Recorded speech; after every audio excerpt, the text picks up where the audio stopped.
बिस्मिल्लाहिर्रहमानिर्रहीम। अस्सलाम वालेकुम व्यूअर्स, मैं हूं शेफ़ सारा।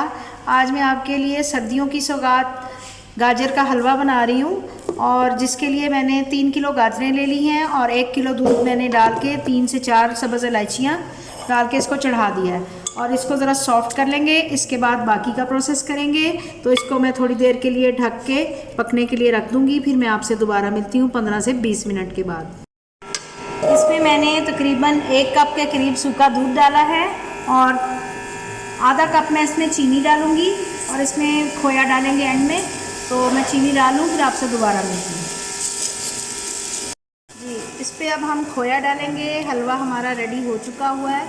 थोड़ा सा हम बीच में मिक्स करेंगे, थोड़ा सा हम ऊपर डालेंगे। हलवा हमारा रेडी हो चुका हुआ है। इस पर बादाम गार्निश करेंगे। आप इस पर उबले हुए अंडे भी लगा सकते हैं। तो उम्मीद है कि हलवे की ये रेसिपी बहुत अच्छी लगेगी और ये झटपट रेडी हो जाएगा। मिलते हैं अगली रेसिपी के साथ। अल्लाह हाफ़िज़।